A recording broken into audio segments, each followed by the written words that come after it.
The wind howled like a grieving widow, tearing through the Wyoming valley with icy claws. Snow fell in relentless sheets, swallowing the fading daylight and erasing every trace of the trail. Clara Hensley pulled her tattered cloak tighter, though its thin weave offered little defense against the cold that sank into her marrow. Her boots sank into the deepening drifts, each step a battle against exhaustion and despair. Beside her, her three children trudged in silence, their small forms hunched against the storm. Jacob, 11 149ers Sharon, led the way, his jaw set tight, determined to hide the fear flickering in his hazel eyes. Sophie, barely 9, clung to his arm, her breath shallow, her steps growing unsteady. Little Tommy, only 6, clutched Clara's skirt, his whimpers muffled by the scarf wrapped around his frost-bitten cheeks. Clara's legs screamed with every movement. Her lips bled, cracked from the wind and the whispered encouragements she forced out to keep her children moving. She didn't know how much farther they could go. She wasn't sure she could go on herself. But stopping wasn't an option.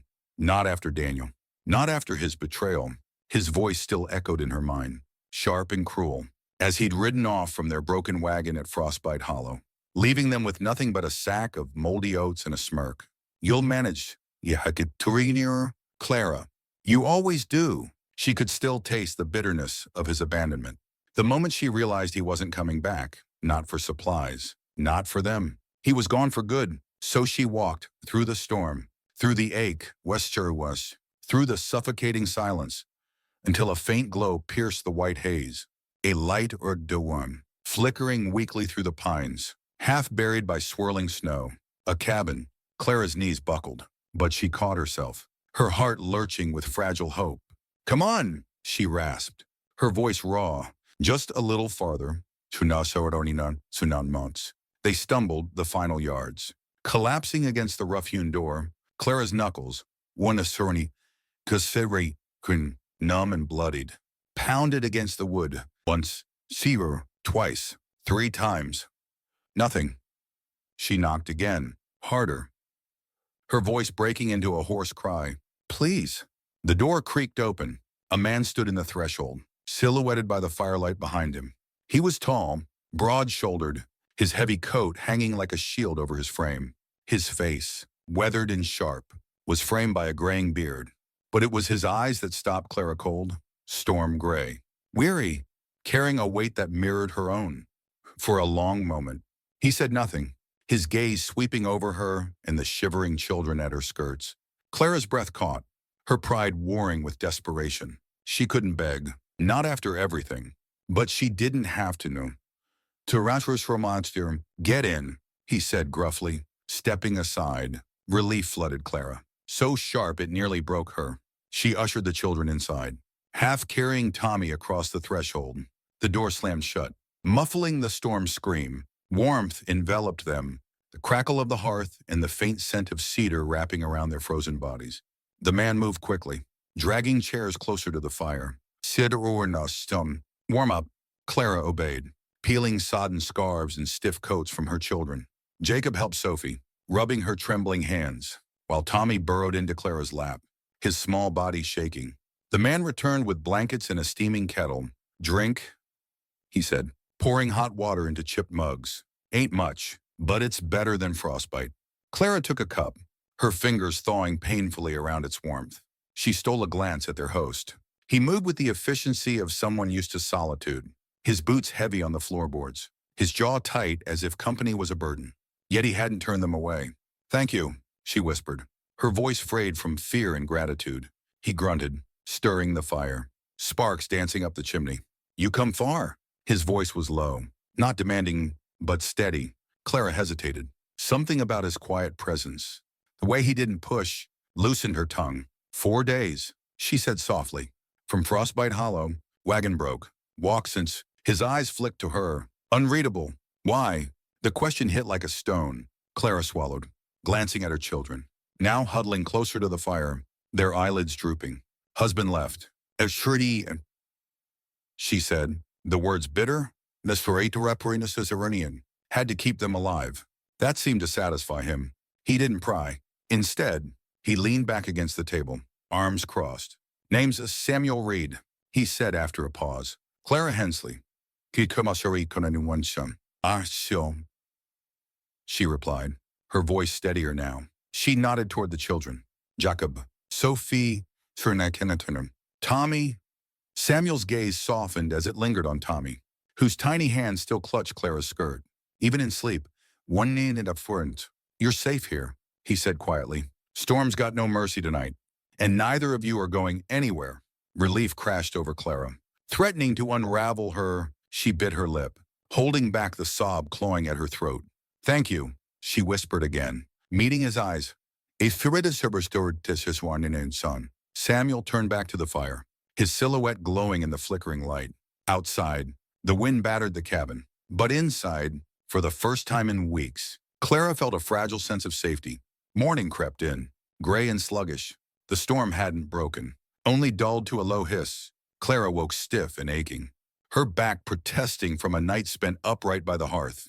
Her eyes darted to her children, still bundled in Samuel's quilts, their faces flushed with warmth instead of frost. Jacob stirred, curling protectively around Sophie and Tommy, who slept soundly, their breaths soft and even. Clara exhaled, her chest loosening. They were alive. Free to war, they were here. She rose, her joints creaking, and glanced around the cabin. It was simple but cared for. Tools hung neatly on one wall. A shelf of worn books stood by the door, their spines cracked but orderly. The table bore scars of use but gleamed with polish. Outside, Samuel stood on the porch, axe in hand, splitting kindling with precise practice practice swings. Snow dusted his shoulders, but he didn't flinch. Clara hesitated, then stepped out, pulling her cloak tight. You don't have to do all this for us, she said softly. Samuel didn't look up. Ain't for you, he said flatly. Stove needs wood. Don't care who's hungry. Clara's lips twitched, a faint smile breaking through her exhaustion. She recognized his kind, men who hid generosity behind gruff words. She didn't argue. Instead, she gathered the split wood, stacking it in her arms. Samuel paused, watching her when a Barney went between the monastery. Dear mission. Could have stayed inside, he said. Been still too long, Clara replied, her voice firm. Feels good to move. He nodded, a silent approval. They worked together, words unnecessary. The rhythm of their task a quiet bond. By the time the woodpile was restocked, the sky had lightened to a dull silver. Samuel jerked his chin toward the door. Coffee's warm. Inside, the children stirred. Jacob yawned, stretching, while Sophie rubbed sleep from her eyes. Tommy peeked from his quilt. Cautious but curious, Samuel poured coffee into tin cups, its bitter steam rising between them. You planning to move on when the storm breaks? He asked, his tone even. Clara's fingers tightened around her cup. Don't know, she admitted. Thought I had Kin West. But letters stopped coming. Samuel sipped his coffee, his eyes steady. West don't always have answers, he said quietly. Sometimes just more questions. Clara met his gaze, a flicker of understanding passing between them. They were both adrift, in a way left behind by a world that kept turning. As the day unfolded, the cabin came alive. Jacob followed Samuel to the barn, hauling hay and breaking ice in the trough. Samuel showed him how to swing an axe, his voice patient but firm. Sophie stayed inside, helping Clara mend torn mittens, her small fingers clumsy but determined. She asked shy questions about Samuel, why he lived alone, if he ever had a family. Tommy trailed Samuel like a shadow, his voice bright with endless questions. What's that rope for? Do wolves come here? Can I have a dog? Samuel answered each one, his gruff tone softening with every reply. By evening, the cabin felt different. The silence wasn't heavy anymore. It was warm, familiar. Suriyira. The children laughed softly, playing by the fire. Clara stirred a thin stew, her heart lighter as she glanced at Samuel, who sat whittling a small wooden horse, its lines delicate and precise. You're good with your hands, she said quietly. Samuel shrugged, his eyes on the wood. Keeps me busy when the wind's howling.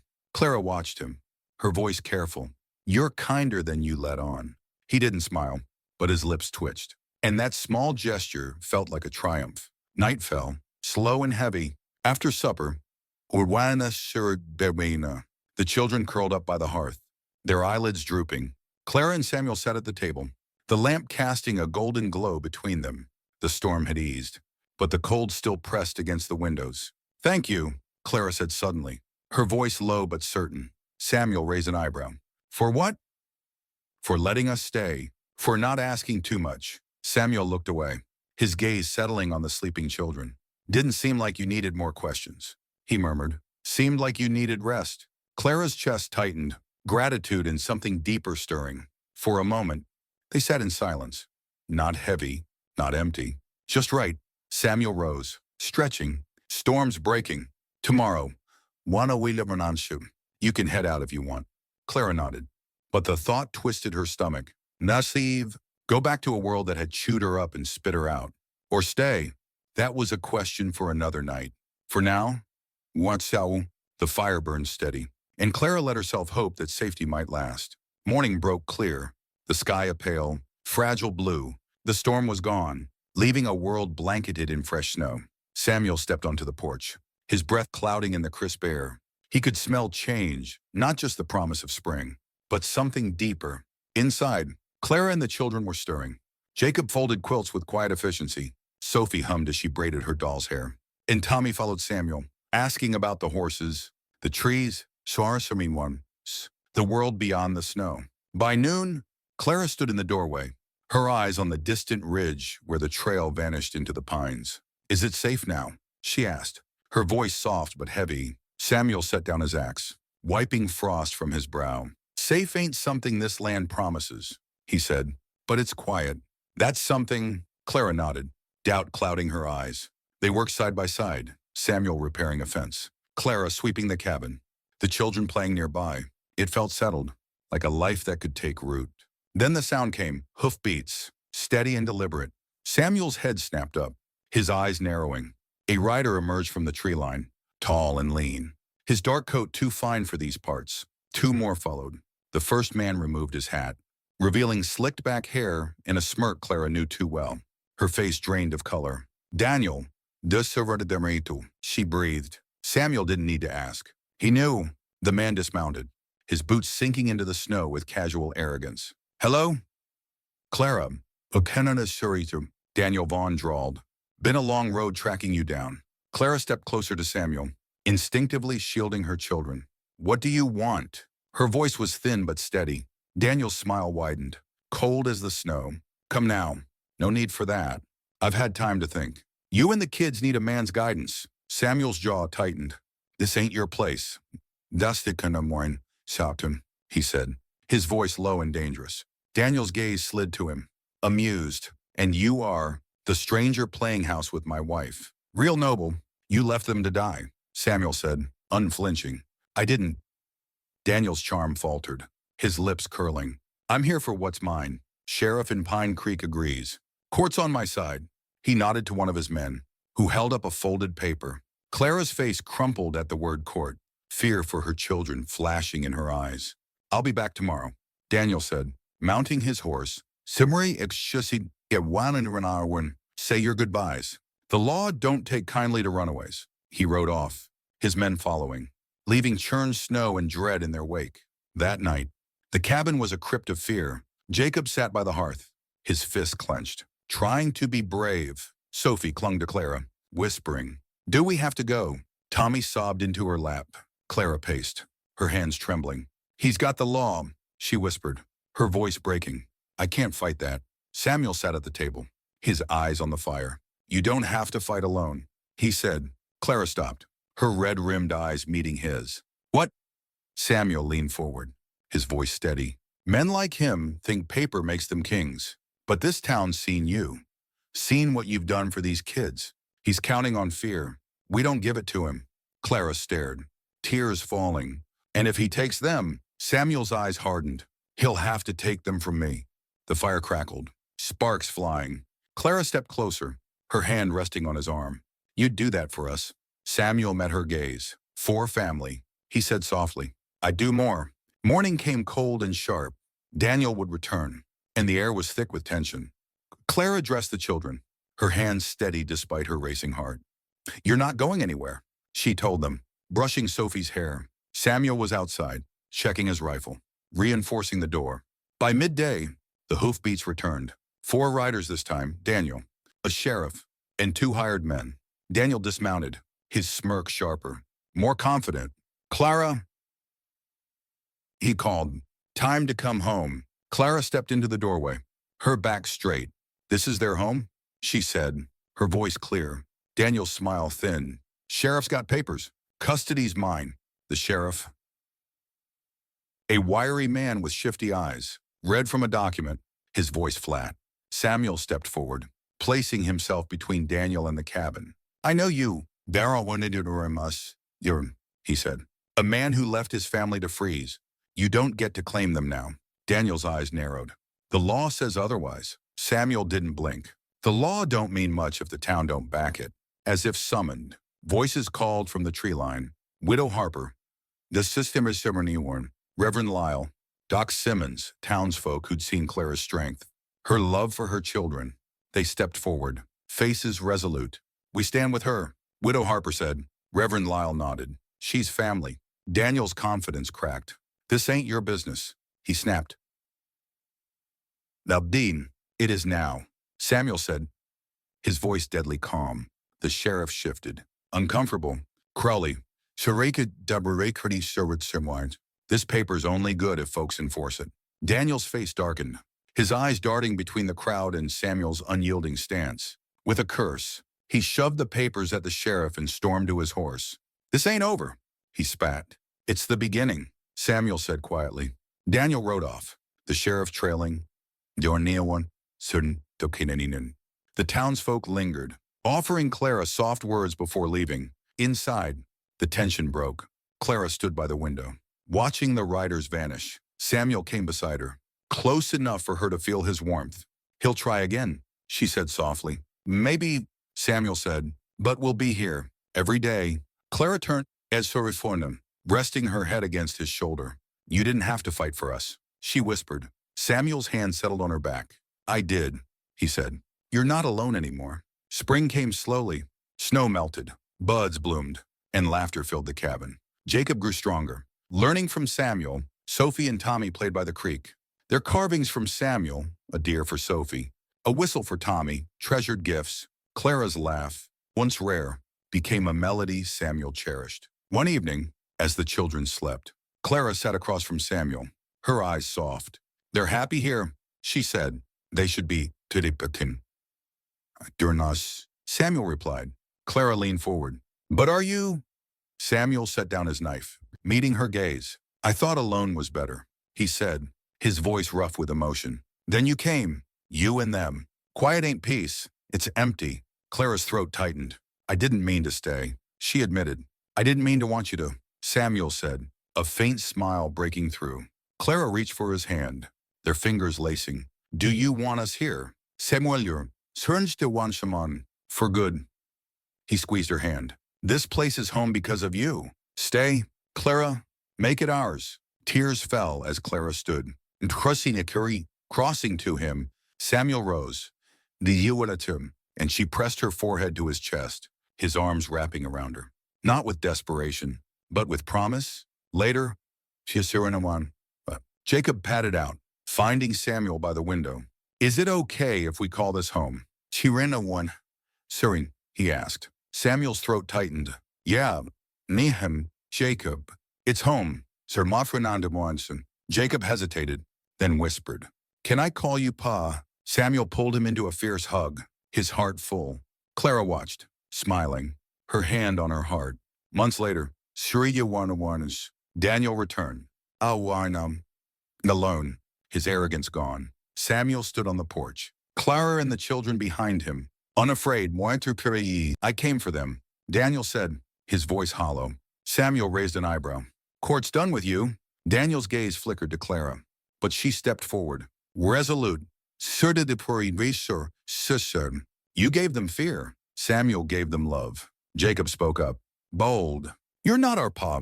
Samuel is. Sophie and Tommy nodded. Daniel's shoulders sagged. He looked at Clara, regret in his eyes, then turned and rode away, disappearing for good. That evening, the cabin glowed with warmth. Clara stirred stew, Samuel whittled, and the children played by the fire, the Serenwani room. Clara kissed Samuel softly, her eyes certain. We're not surviving anymore. Was? She whispered. We're living. Samuel smiled, holding her close. İktisasyon. Always vansirim. Not every family is born. Some are chosen. What would you do to protect yours? Share your thoughts in the comments. And don't forget to subscribe to One Kind Moment for more stories that warm the heart and lift the spirit.